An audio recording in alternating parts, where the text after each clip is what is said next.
Every time you talk about yourself, you use the word we. We want this, we want that. You don't even know how to think of yourself as a single individual. You don't say, I want this, or I am Hugh. We are all separate individuals. I am Geordi. I choose what I want to do with my life. I make decisions for myself.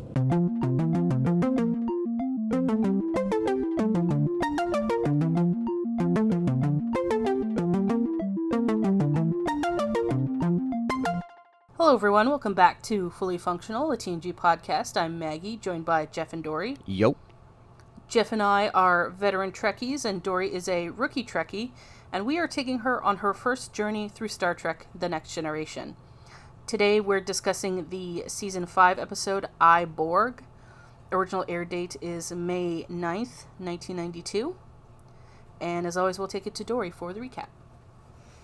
Okay, so the Enterprise is charting 6 star systems that make up the Argolis cluster, an area being considered for colonization. Wonderful. The bridge crew is just staring into the sun. Which they look pretty comfortable doing that. Both. Listen, to each their own, I suppose. They call it both beautiful and frightening. So Data detects a transmission. Oh God, what did I write? I'm gonna say, I assume it's emitting or whatever, from within the system, self-repeating of unknown pattern, coming from a small moon, orbiting the 4th planet. Can't tell if anyone is alive, but the moon's atmosphere is capable of supporting life. So we go down to the moon. It is Dr. C, Worf, and Riker. They beam down. Dr. C has a reading of one life form, and it's weak. So we see a smashed up ship. It's crash landing. I gotta say, the set is just like a bunch of rocks and like painted mountains in the background. It's 100% not a great set. Love it. So we see the smashed up ship, obviously a crash landing, and then we see, gasp, a Borg. And Picard has been triggered. Understandably so. Yeah. Yeah, that's not making me fun. I'm like, yep, nope, that is fair. It's an adolescent male, and Picard's like, oh, get back here now. And Dr. C's like, yeah, if we leave him, he won't survive. And Riker's like, good. Yeah, I feel like Picard knows that. Yeah. And Picard's like, oh, listen, I know you don't want to leave him, but us doing anything with him will alert the Borg we were here. And Worf's just like, kill him now. Make it look like he died in the crash. Destroy the evidence. And I'm like, now I know who to ask if I need help covering up a crime. Yeah. So Picard is like, okay. He's like, fine, Dr. C. Like, we'll bring him up, but we need to like do security measures and shit. And so Geordi they put him in a cell, and Geordi blocks like cell reception from. I wrote that weird, but blocks like, any kind of technology shit that could track him or send out a message to the Borg. And yeah, so they put him in. Worf, back on the moon, Worf finds a bunch of dead Borgs. A Borg, singular. We the Borg. And one of them, you see their brain, and it is gross. Yeah. Like, what an angle. So I think this is like the last shot before the opening credits, but Picard's face, I wrote, is like Arthur from Magic School Bus. He knew he should have stayed home today. So Troy follows Picard into his ready room, and she's like, you want to talk? He's like, nope. She's like, oh, that's so weird, because I would have thought the Borg coming into the ship would definitely stir up some feelings. And he's like, no, I'm fine. It's cool. And she's like, is it? Is it cool? Yeah. Now let me recap your terrible experience with them. And he's like, I'm fine. It's fine. And I was like, okay. Whatever you say. So Dr. C treats the Borg in the cell, and there is just like, I wrote, is this an audience or just guards? Just guards. I honestly didn't know how, like, Picard, like, joins them and, like, stands outside the cell while Dr. C is treating the Borg, and, like, I don't know how he managed to, like, just go and stand there, because that would be, like, very upsetting, but... Yeah. Power to him, I guess. He's able to do that. So the Borg is severely injured, but repairing? I don't know what I wrote. But without his, like, implants, he'll die. They need to, like, repair shit. And they're like, maybe Geordi can come up with something. And then Picard, man, what they come up with is wild, to say the least. So Picard's like, asks Geordi, do you know about enough about Borg programming to, oh, by the way, this is like they're standing outside the cell looking at the Borg. And Picard says to Geordi, do you know enough about Borg programming to alter the pathways to their root command structure? And I think he, like, responds, there's like something in between, and then he goes, if we could get to the root command, we could introduce an invasive programming sequence through its biochip system and then return it to the hive. And then Geordi's like, the Borg are so interconnected, it would act like a virus. And Picard's like, which would infect the entire collective. We could disable the neural network at one stroke. And Dr. C's like, infect it? You make it sound like if it's a disease. And Picard's like, quite right, Doctor. If all goes well, a terminal one. And I'm like, oh, so you're suggesting genocide? Yeah. Yeah. And, like, Picard all just, like, he says all this. He's just staring at the Borg, just, like, stone cold. Hey, it's been a while since we've had a genocide in Star Trek. That's true. I wrote in my notes, I'm like, oh, wow, this, like, dead-eyed coal stare. Did you learn that from Isabella from last episode? So if Geordi's programming works, the way that they think it will, like, once the stuff will start, like, spreading, it'll just be a matter of months before the Borg suffers total systems failure. And now, Picard is now in sport mode and ready to put the plan into action. And Riker's like, oh, okay, so they're trying to, like, rationalize. Riker's like, we're at war. And Troy's like, yeah, but they, like, oh, wait, what the fuck did I write? Okay, honestly, Dr. C is the only one that's like, hey, maybe we shouldn't do this. Yeah. Because they're like, oh, we're at war. And the Borg have, like, taken every chance they can to, like, attack us. And, you know, we don't do anything.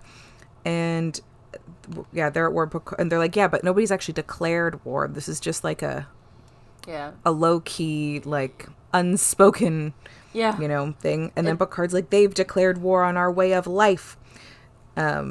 So, like, we're okay. And Dr. C's like, but maybe we still shouldn't do a genocide.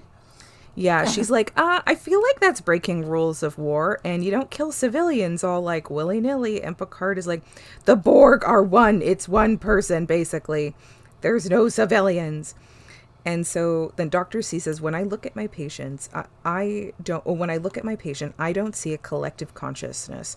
I don't see a hive. I see a living, breathing boy who has been hurt and who needs our help. And we're talking about sending him back to his people as an instrument of destruction. And Picard says, it comes down to this. We face an enemy who are determined to destroy us, and we have no hope of negotiating peace. Unless that changes, we are justified in doing anything we can to survive. It's like, ooh, this is intense. Yeah, so no one's ever said that before in an evil way. Yeah. So the Borg has now regained consciousness, and he is trying to find, like, an access terminal so he can interface with the collective, but he doesn't really understand the signal has been turned off.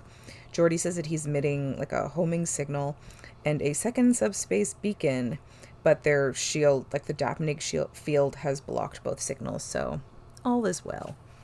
So apparently the Borg also don't eat food. They just need to, like, recharge. It made me think of, like, R2-D2. I mean, he doesn't charge, but, like, you know, when he, like, sticks his, like, thing into various panels in ships and stuff. Yeah. That's what I thought of.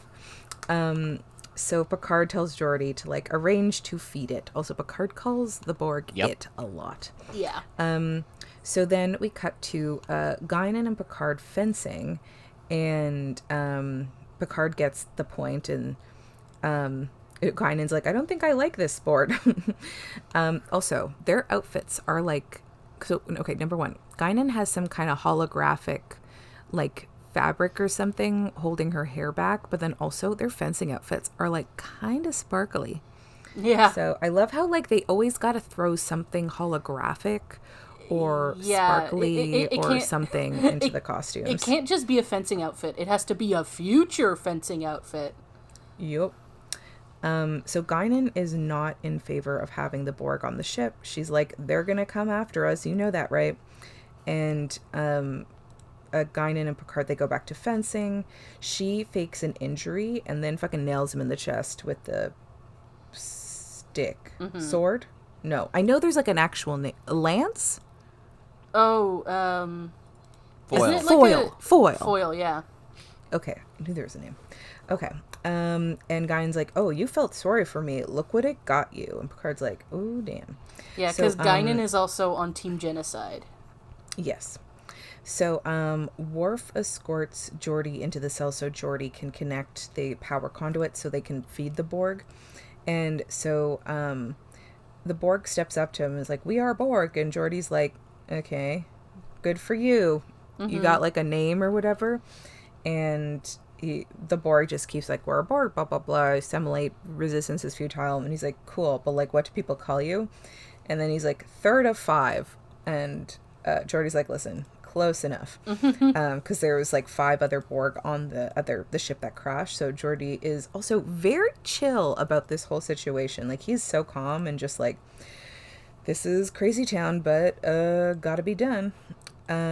He explains to third of 5. Man, this Borg's name is going to change 65 times in this episode. Oh yeah, and also of course the 3 of 5 also has abs on his armor. Of course he does. Geordi says that the Borg seems to understand that if he cooperates, he gets fed.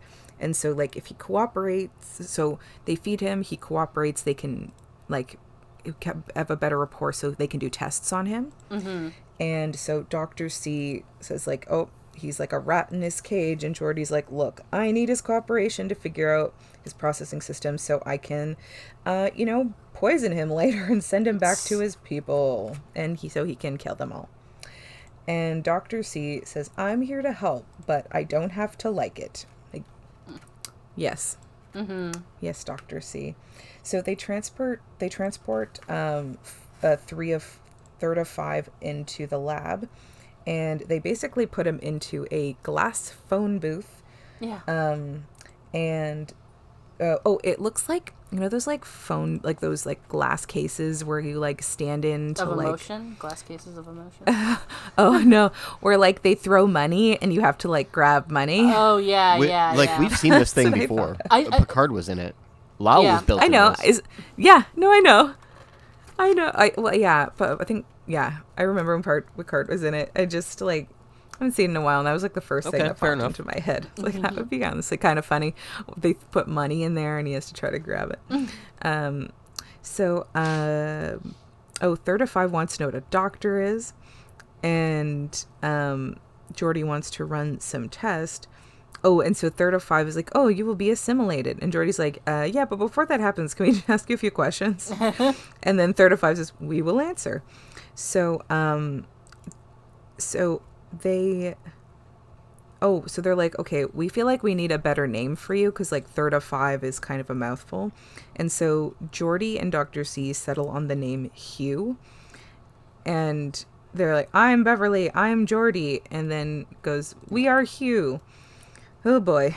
And then Hugh's like, oh, it's so weird how quiet it is. And like, not sure why you guys would not want to be assimilated. And usually he hears like thousands of voices in his head. But currently, because of like, they're blocking all the signals, he hears nothing. He just hears his own voice.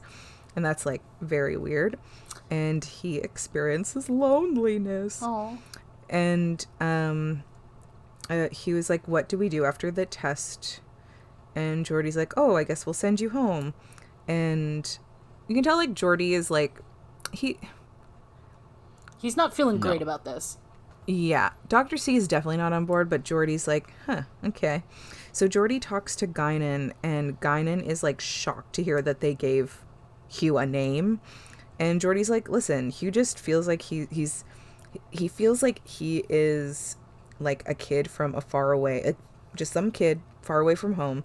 And Guinan's like, you are the second person today to refer to the Borg as if it was a child, like a lost child. And so Geordi is obviously having second thoughts about this genocide plan. And Guinan's like, cool. But if the Borg will come looking for him.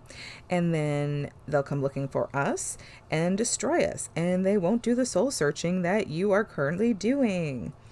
So Riker says that they've picked up a vessel on the long-range scanners headed their way, and the vessel is traveling at 7.6 warp, and it is a cubicle shape, so it's obviously the Borg, but they have like a decent amount of time, 31 hours 7 minutes until they enter the system. So, and they're undetected at the moment because of like the space that they're in. There's like radiation and shit that's blocking stuff. Anyways, so Guinan decides to visit Hugh, and apparently the Borg attacked her home at one point, and her people resisted assimilation, and very few survived, and now they are scattered across the galaxy, and she no longer has a home.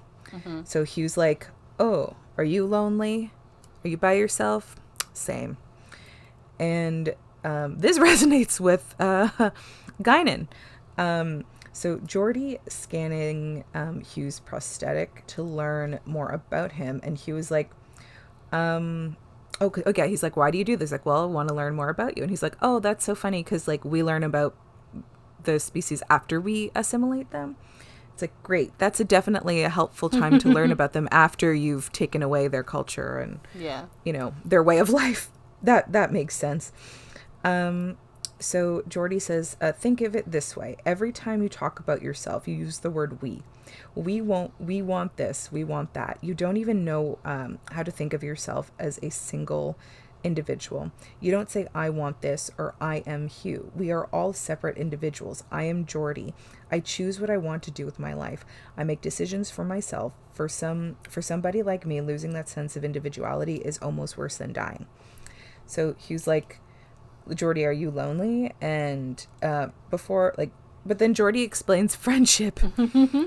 And friendship saves Finally, the day. The power of friendship. The end. Yeah. Finally, friendship does something for someone. So, yeah, he was like, oh, okay.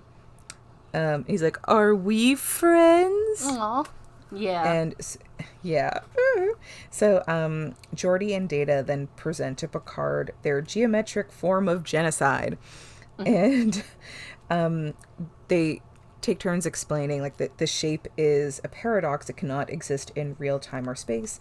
When Hugh's imaging apparatus imprints this on his biochip, he'll try to analyze it, but he won't be able to, and so he will then store the shape in his memory banks. It will be shooted to subroutine for further analysis when the Borg download his memory. It'll then be incorporated into their network, and they'll try to analyze it, but it's designed that each step they take will spawn. It's very much based on like a 1980s understanding of computers, in that, you know, if you give a computer a mathematical paradox of some sort, it will just self-destruct. Which is something Star Trek has done before, and this isn't the last time that it will do it. But every time it happens, it's a little stupider. Yeah, it's a pretty common sci-fi trope, I'd say, to be like, the way to destroy the computer is to give it like a paradox. Yep. And then it like will be like, I can't solve this, so my brain explode. Mm-hmm. Basically. Yeah. So Geordi says that he can begin the process in 20 hours, and Picard is like, great, let's go. So Geordi then admits that he's having second thoughts to Picard, and he's getting to know Hugh, and he's just like Hugh's got feelings, he's homesick, and it doesn't really seem right to be using him like this. And Picard's like, cool.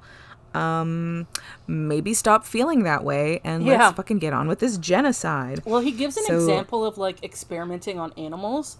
And I'm like, I don't think that's the analogy you think it is, Picard. Yeah, because you're killing, for animal testing, you're going to kill, one animal, which is, like, horrific. But then, like, this is a weird comparison, because then in this, you're like, oh, yes. But then Hugh is going to go, like, infect everyone else, and it's genocide. So, weird comparison. Yeah. Also, animal testing isn't exactly, like, not universally accepted as a good thing. Yeah. So cut to Picard in his quarters, and he is, we haven't seen this in a while, in his deep V PJs and robe, and he is, like, ready to go to sleep. So Guinan comes for a visit, and she's like, remember how in favor I was of the plan? So I've met Hugh, and now I need to be convinced this is the right choice. Mm-hmm. And he's like, wait, what? And she's like, yep. Maybe you go talk to him, maybe you meet him.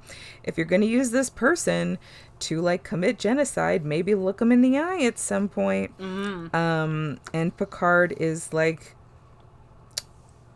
just because people give, I have, like, the whole quote, but I'll summarize it. He's like, just because you give the Borg a name doesn't take away the fact that it's a Borg, and it's not just because it's young doesn't mean it's innocent. It's still a Borg, and it's not a pet, and, like, doesn't want to alter his plans. And Guinan's like, cool, but listen, really, if you, like, don't talk to him, I feel like you'll regret it, and like, maybe do that. So Worf and Hugh transport into Picard's ready room, and he's like, and he dismisses Worf, so it's just Picard and Hugh in the room. And this is honestly a very interesting scene. Mm-hmm. So Hugh immediately recognizes Picard as Locutus, which was Picard's Borg name back in the day. And Picard takes on, like, the Borg personality to kind of, like, devil's advocate, I guess, Hugh, to, like, speak to him like he is, like, you know, part of the hive. He's trying to expose him as a drone, basically, rather than a person. Yeah. Yeah. But Hugh very much is, like, he's learned, he's evolving, and he's like, what is your identification? And he's like, Hugh. And he's like, and Picard's like, no, what is your actual identification? He's like, oh, I'll throw it a 5. And so Picard just, like, keeps going, and he's in the Borg persona, and he's like, listen, we gotta assimilate everyone. And then Hugh's like, must Geordi be assimilated? Picard's like, yes. Then Hugh says, he does not wish it. He would rather die than be assimilated. Then Picard says, then he will die. And then Hugh says, no, Geordi must not die. Geordi is a friend. And Hugh does not want to help assimilate the ship. And he's like, I am Hugh. I am not helping. And yeah, it's very interesting. And so then the crew meeting, where it's with Dr. C, Geordi, Riker, and Picard. And Picard's like, yeah, so I didn't want to see the Borg because I didn't really want to change the plan. But now that I've met him, I think I need to change the plan. And we need new options. And they basically conclude that, like, regardless of any way this goes, his memory is going to likely have to be wiped one way or another. But if it's going to be wiped, what if they reverse genocide? No, 'cause that's adding more people. They, like... like, instead of killing everyone, they're like, hey, what if we all become special, unique sunflowers and special sweet baby angel friends? And what if we do that? What if we, like, insert a nice virus into you instead, and everyone can experience individuality? And Dr. C's like, we just infect everyone with the liberal agenda. Yeah. It's the future liberals want. Yeah. So Dr. C's like, yeah, but what if Hugh does not want to go back? And everyone's like, oh, fuck, we did not think about that. Oh, yeah, now that he's an individual, we have to ask his opinion. Yeah, and we need his consent. Yeah. Oh, no. So Picard tells Hugh that a Borg vessel is coming, and does he want to go down to the crash site and be picked up by them, or does he want to stay with the Enterprise? And Hugh kind of has a hard time understanding the concept that he gets a choice, but eventually he's like, he wants to stay with Geordi because Geordi's his friend, but he's like, if I stay with Geordi, the Borg will come after them, and they'll follow him, and he is like, I don't want to do that. So he decides he will return to the Borg and return to the crash site to be picked up by them. To protect Geordi. It's very sweet. And so Geordi, who's like there for all of this, is like, I would like to accompany Hugh down to the crash site. And like the Borg will be there like any minute, but they're like, it's okay. The Borg will not care about Geordi because he is one person. The Borg want to assimilate civilizations, not individuals. So down on the moon, Hugh says, goodbye, Geordi. I will try to remember you. I was like, oh my God. So then two Borg come down. They completely ignore Geordi, and they go around to the other bodies of the dead Borg, and they like, I guess they send them up or to the Borg ship, or they just, I don't know, disappear. I don't know. And then they, right before like Hugh leaves, though, you see he kind of like glances over in Geordi's direction, and then they transport away. Oh, Hugh. Yeah. I wish him the best. Oh, God. Just that tiny glance. Yeah. Man, I found this I liked this episode. So this episode is considered one of Star Trek's standouts, specifically one of TNG's standouts. Michael Piller went off and said that this episode represents to him everything that he wants Star Trek to be. And I very much agree with that. It has just excellent messaging, a very good moral take on something that Star Trek had previously been pretty absolutist about. And that's I think that's important to like create something and then deconstruct it. Deconstruct why it's a correct or incorrect way to think. And the writers had trouble with wanting to bring the Borg back for a couple of years now.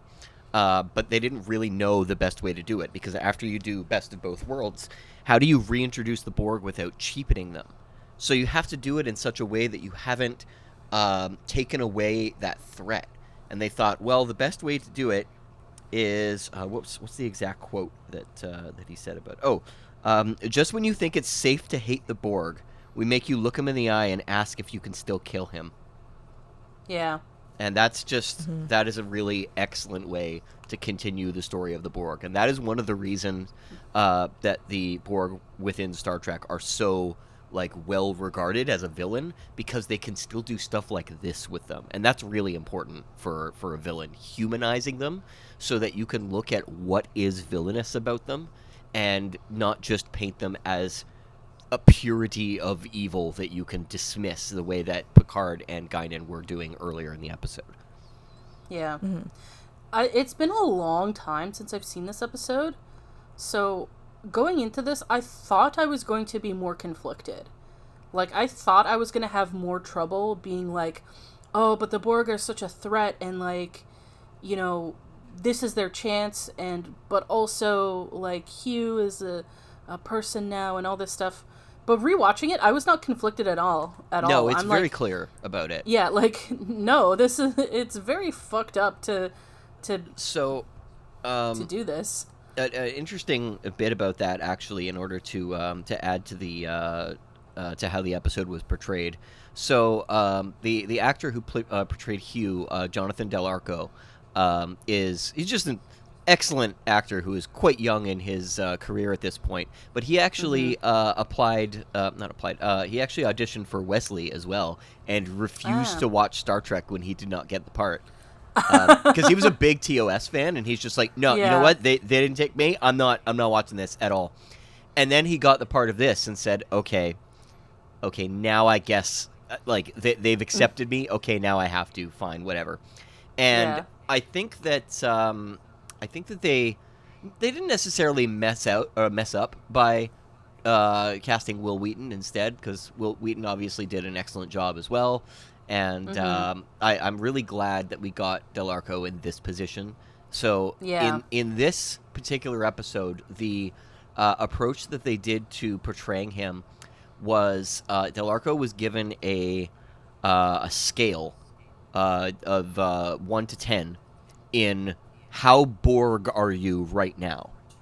And it made the actual directing so much easier because the director could basically stop him and say, okay, Jonathan, we've got you doing like a 5 right now. I need like an 8. And he just instantly knew what that meant and did such a fantastic job of it. He really is a very gifted actor, and this isn't the last time that you see this actor in Star Trek. I won't give you any more details as to what that means, because, spoilers. But every time that I see him, I am just so enthused because he does such an enthralling performance, and this, I think, really highlights him better than anything else in Star Trek. Yeah, he did a good job. His eyes were very expressive. Yeah, they were. Yeah. Considering how little he could actually move. It must have been a deliberate move to pick someone with very large eyes, because they humans associate big eyes with innocence, because That's true, children actually tend to have really big eyes. They also the makeup did lean into that as well. Yeah, his eyelashes were so long too. Yes, I like that they really just long kind of eyelashes. painted over them. It did make me notice something amusing about the makeup on Whoopi Goldberg, though. But I never noticed before that they remove her eyelashes. Oh, do they? Yeah, I don't know. Because I know Whoopi doesn't have eyebrows. Oh, sorry, not eyelashes, eyebrows. I didn't know she didn't have eyebrows. Okay. Yeah. Well, I guess that just adds to her seeming slightly different in terms of her facial structure. Okay. Yeah. I never noticed that before. I don't know if she doesn't have eyebrows at all, but I know that during that era she didn't. Okay. Or she just chose not to have them or whatever. Looking at pictures of her, no, it appears she doesn't really have them. Interesting. I never knew that about her. Okay. Yeah. So I really like the narrative progression that this episode takes, because each time that Hugh interacts with another character, he takes something from the previous interaction and applies that.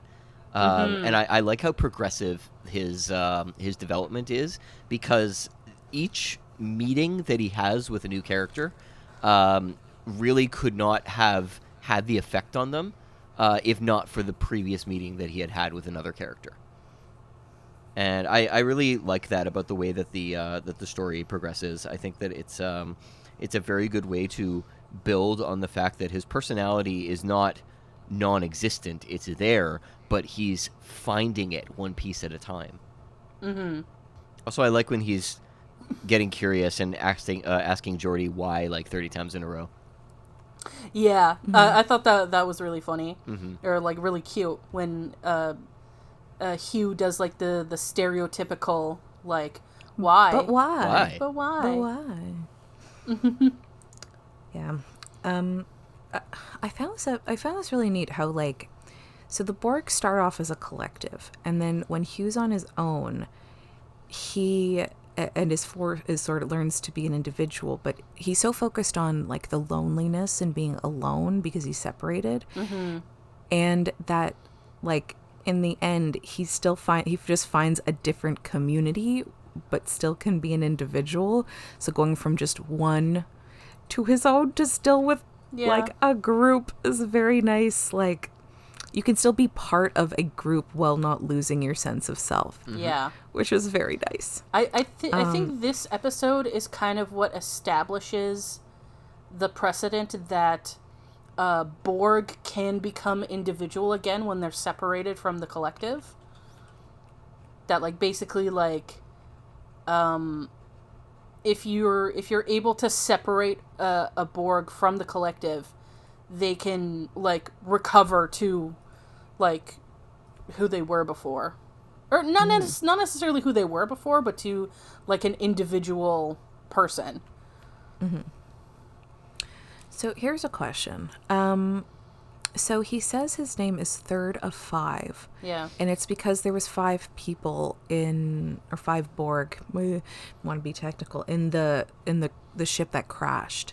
Mm-hmm. Would his, like, name change depending on where he was, like who he was with? Okay, so here's the thing about the way that that Star Trek portrays Borg designations.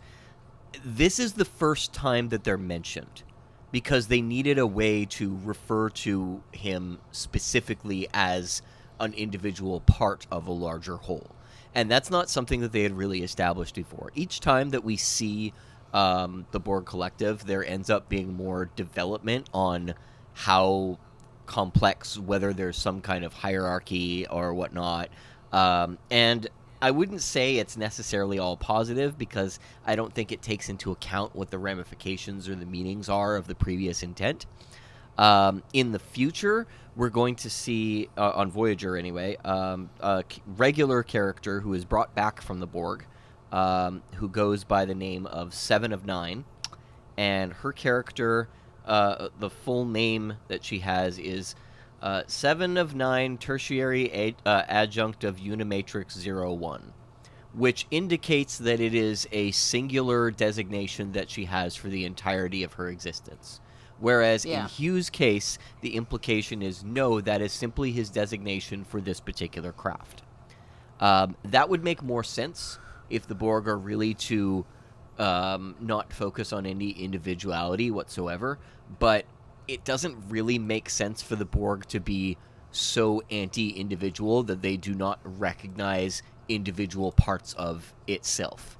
So, I don't know. It's very complicated, and it's not particularly consistent, unfortunately. They don't really explain it any better. You just kind of figure it out as you go along, that this is the definition they're going to use from now going forward. And so what is Hugh's designation at the time that they wrote this episode? It's 3rd of 5 because he's the 3rd one on this particular ship of 5. That's just not the intention going forward when you end up seeing it again, if we ever get to anything that has that. So, yeah, it's... Star Trek is unfortunately, as an episodic show that came out in the 1980s, 1990s, it's not something that there was necessarily a high amount of forethought in terms of the way that it was developing lore-wise. If you ever get curious and want to read the TNG Bible, as it's called, which was a documentation that was given to writers who were potentially interested in writing for TNG. It's basically a set of rules of how their universe works, how these characters are, etc., etc. It's interesting to see how much of it changes throughout the series and how inconsistent that writer's Bible is with even this season right now, just because of the amount of things they develop in that time. But as Star Trek's hierarchy in terms of the people that are running the ship gets a little bit more stable, and you get into DS9 and Voyager and, God forbid, Enterprise, it becomes much less different between each iteration. So, like, if you read the Voyager Writer's Bible and then you watch, like, the last season of Voyager, there's pretty much no change whatsoever. It is exactly the way that they begun to portray it at the beginning. So, things to keep in mind is this is just kind of how TV was back then. There wasn't a lot of forethought into creating a consistent universe, but it was something that they would think about here and there, and they would change as writing allowed or as writing required for writing a particular new story about something that had been written about previously. I'm honestly surprised to hear that there was a TNG Bible. Oh yeah, that exists for most shows. Well, it's like a show Bible, right? Yeah. Well, no, I know, but just like because like you're talking about the rules and like whatever of this, and like what rules in TNG. I mean, there is some consistency. It's the most inconsistent show. Yeah, it is. But I would argue the consistency that's for the better. is how inconsistent like they are. the inconsistencies, the bigger inconsistencies specifically, especially in how characters are portrayed between like season 1 and season 5. I think it's all for the better in the end. The changes that they end up making the show a better show. But didn't you realize that inconsistency is in the show Bible? Yeah. All of these rules must be followed, except the rules that you don't want to follow. Yeah. It's like the Bible is the oh God, what's it called? The prime directive. It's the Bible is the show's prime directive. Yeah. Yep. Oh geez. Okay, so I actually have the the show Bible bookmarked, and so I'll just give you a little excerpt here as an example. Picard is described as already a 24th century Starfleet legend. Picard is an extraordinary man, such revered by his crew. He deserves the description of distinguished despite being only in his youthful 50s. He has an unspoken but deep father-son relationship with William Riker. I would not describe it that way at all. Nor would I. Unless Riker is calling him daddy. Yeah. Well, we don't know. No, that's what Wesley's calling him. Ugh. No. Yep. I wonder if it's like first of all, that's the first bit, like the distinguished and whatever, that's fine. But like youthful 50s, I can see where they're getting with that, because in the Star Trek universe people live like 200 plus years or whatever. Yes. But the rest of that is very wrong. Yes. I mean, okay. I wonder if the show Bible is like the real Bible, where like some people are like biblical literalists and some people are like, it's just a guide for your life. So I'll give you one more excerpt rather than letting us get too far off track, but this one I find is quite amusing. Lieutenant Deanna Troi, an attractive and very witty Starfleet professional. She is the starship's counselor, a position of vital importance on space vessels of the 24th century. The success of a starship's mission depends as much on efficiently functioning human relationships as on the vessel's mechanisms and circuitry. Troi is a master in human and alien psychology, also Starfleet trained as a bridge officer. That's not true.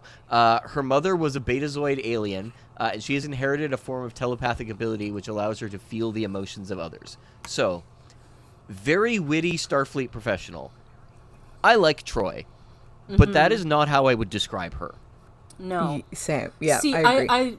I like the I like the idea there. I like that that's what they wanted for Troi, but they did not give that to Troi.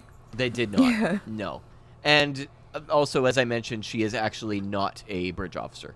That is something that they deal with in a later season that they do a pretty good job of it. But basically what it means is you have to do like special bridge training in order to be in the position of taking command.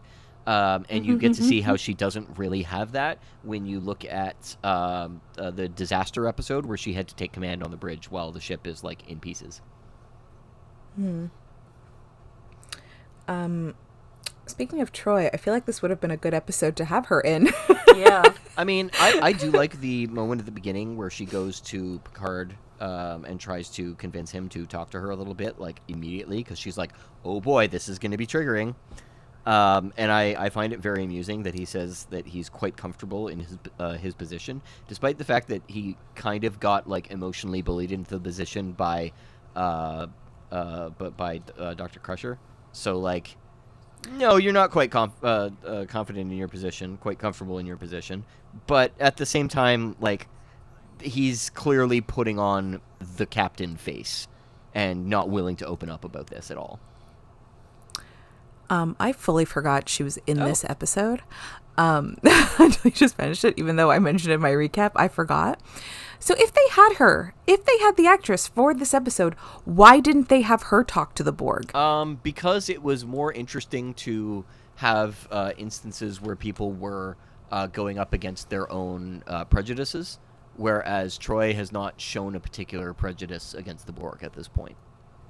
But didn't she, in the group meeting, say, like, wasn't she one of the people who were like, oh, they keep fighting us? Wasn't she in favor of the genocide? Oh, well, it's not that Yeah. yes, she was, but I mean that in terms of like the way that her character has been portrayed in the past, there are two characters, namely Picard and Guinan, who have a much deeper personal connection to the Borg, and that's where they decided to focus their story on the personal connection aspect of it. Yeah, they have very specific prejudices against the Borg, whereas everyone is just kind of a general, like, Borg. Yeah, bad. like I don't think that I would have been more interested in seeing Troy's take on this any more than I would have liked seeing Riker's take on this, because the two of them just do not have that kind of connection to what the story is trying to approach. And I think it's important to remember that, like, what defines humanity against the Borg is personal connections, not just individuality, but the fact that our individual selves each have this personal relationship with everything in our lives. And that's portrayed as humanity's strength, and that's also the episode's strength, because it is focusing on what makes us different, being able to separate him from the collective. Party. I liked how Picard used... Oh, okay. So a couple things with, like, the Picard and Hugh scene. I actually really liked that Hugh recognized Picard, even though he obviously wasn't there for us, to see him, but or didn't meet him personally, but because of, like, the collective, he knew that was Yes. Picard was Locutus. That was kind of a nice touch that he immediately knew who he was. And it's also, like, a very smart and, like, cool choice of Picard to make to, like, do the Borg persona, to see if he could like make Hugh slip up, instead of just, like, you know, talking to him as Picard. He did talk to him like he was Locutus, which was a cool idea. I think that it's a really interesting approach to take, because you would think anyway that even imitating that again would be quite triggering for Picard, but he was using it to bolster his own what do you call it? He was using it to kind of, like, cement how sure he was that his prejudice was correct here. And it's funny that ended up probably being the big thing in the scene that backfired for him the most, because embracing that is what, like, he put himself in an authority position over Hugh, and Hugh rejected authority. It was also interesting that they chose to bring Hugh to Picard rather than Picard going to the cell. Yeah, I found that a little strange. I think that was because they wanted an excuse to kind of put them in a connection together without any other people in the scene. So, like, without a guard there or anything like that. And this way does kind of make sense. Like, you have the precedent of Hugh being beamed there with Worf, who he then sends off, and Worf just kind of scoffs, like, oh, okay, fine. So he clearly does not agree with that, and I think the audience is supposed to be in a position where it's like, geez, what is Picard about to do? And that's when he busts out Locutus, something that he doesn't want any of his crew to see at all. Yeah. I think, I was confused by that as well, but I think one explanation could be, because I think you're right on that, and I think in addition to that, I think that it could be that, like, Picard wants to be on, like, his home ground, his home territory. Like, he, like, in the place where he feels the most comfortable and most, like, assured in his own authority and safe and stuff like that. Yeah, I mean, I kind of assumed that he would have brought him to show, like, power To be like, I'm in charge. This is my space, and you're gonna listen to me. But he doesn't listen to him because of Geordi. Geordi saved by being the a Borg good from friend. genocide. Yeah. Geordi saves the day with the power of friendship. Yeah. I love that for Geordi. Yeah. He saves a group from genocide. It is kind of wild how, though, they go to genocide so quickly. Like, first, oh, guys, oh, God, they found the Borg. Quick, what do? Genocide. Yeah. How are we going to do genocide? It's simple. Yeah. Give me 10 minutes, I'll figure out how we genocide a group of the Borg. It's cool. Especially after Picard defends the crystalline entity. Yeah. Like, I mean, yeah. it does make sense because of Picard's, like, personal experiences with it. And, like, and that fact, but it's like, yeah, it is a little hypocritical. You're, like, defending the crystalline entity and, like, not just, like, you're like, we can't just fucking kill it, like, you know, before, like, seeing if we can talk to it or whatever. And then you're like, must genocide the Borg. In Picard's defense, regarding the inconsistency of those two decisions, at that point, he's already heard and seen that Lore can communicate with the crystal entity, so that there is a precedent for some kind of communication there. Whereas with the Borg, he has seen firsthand that there is none. Yeah. In fairness, yeah, Picard, in their initial meeting, Picard did try to negotiate with the Borg. Yes, and that certainly did not go very well. You know, I was just thinking about is, like, Dr. C consistently is the voice of, like, hey, this is bad. Yeah. And everyone always argues with her of, like, no, it's fine. And then in the end, she's like, hey, remember how I said this was bad? Yeah. And she's, like, right so much of the time. Yeah, Dr. C is definitely the wokest of everyone on board. But they kind of treat it like she's, like, being too, like when she was like, hey, you know how they're keeping what's her face locked in her room? Yeah. And, like, every single time she voices this, it almost feels like it's like she is shut down, and it's being patronizing. Yeah. Like, to her, that, like, oh, she's, like, too soft. She's like, her, these ideas, it's like not immature, but it's like you're being naive about these things when, like, she's often right. Yeah, she gets treated and she gets treated as a bleeding heart. Mm-hmm. And she doesn't get the credit that she's right all these times. Yeah. They're just like, one of the other crew members are like, and I knew it the whole time. And Dr. C's like, what? That's true. Crusher kind of, Yes. like, disappears Yeah, from she the does. episode at a certain point. Yep. Even though afterwards everyone was like, okay, I agree with you now. Dr. C never gets her I told you so.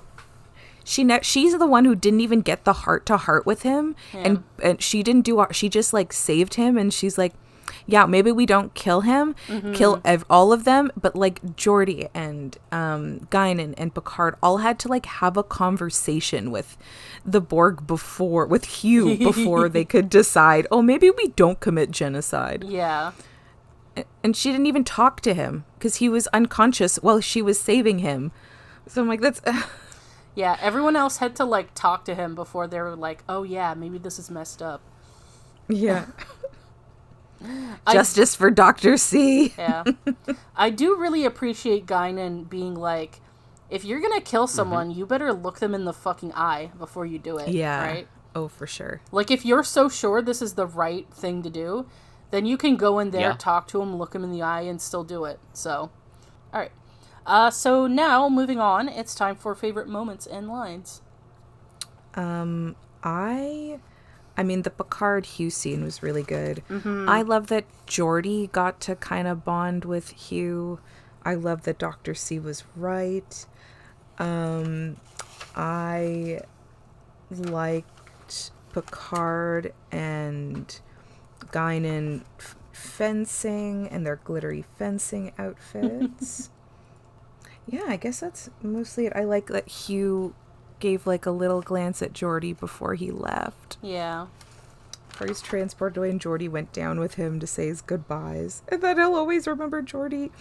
Just, yeah, I think like the best part of the episode definitely was Picard and Hugh's scene, though. Mm-hmm. I love everything with Hugh and Geordi, but like Picard, especially when Hugh was like, oh, but must Geordi be assimilated? And Picard's like, yep. Assimilate everyone. Geordi will be assimilated. And he's like, but I don't want to assimilate Geordi. Yeah. Yeah. So yeah. And his like proclamation, I am Hugh. I was like, oh, look at him go. Look at him go. There's hope for all of us. Yeah. Yeah, I think all of mine are like kind of the same ones. There's nothing that was like really stood out to me as like my one like thing that I really liked.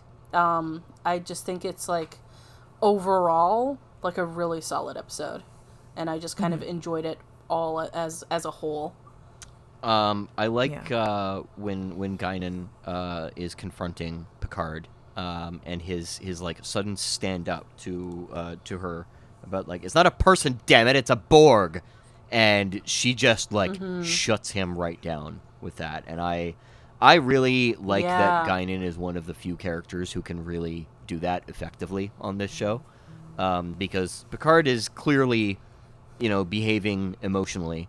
And that's fine. Like, there's no problem with having, like, an emotional reaction to something like this, especially considering his history.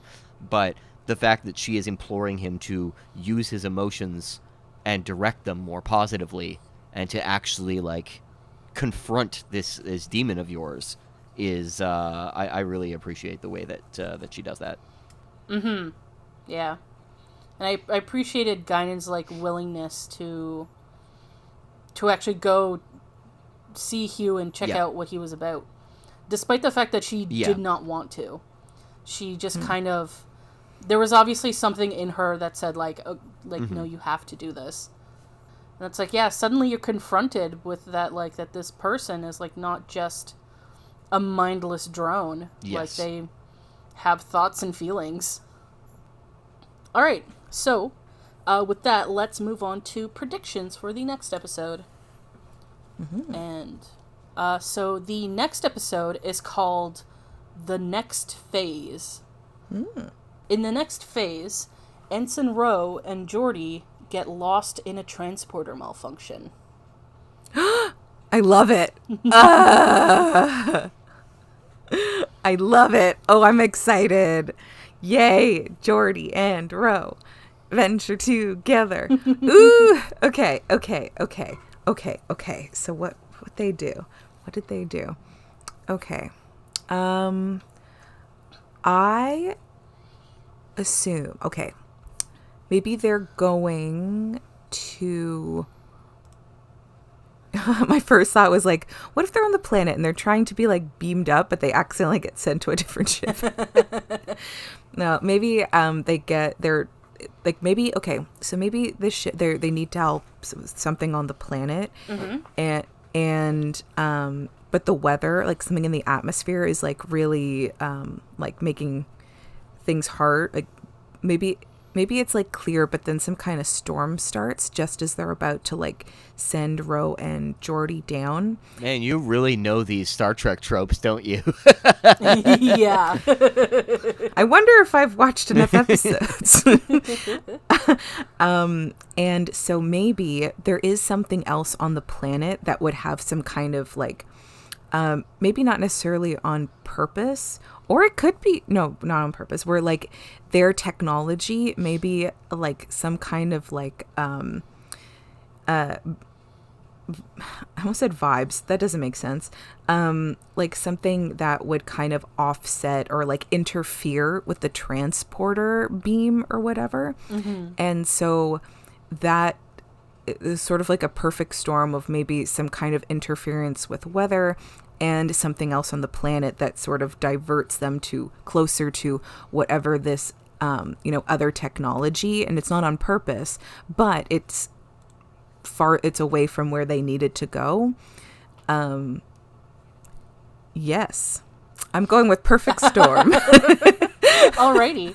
Well, if you'd like to see if Dory's correct, watch along with us and join us for the next episode of Fully Functional, a TNG podcast. Goodbye.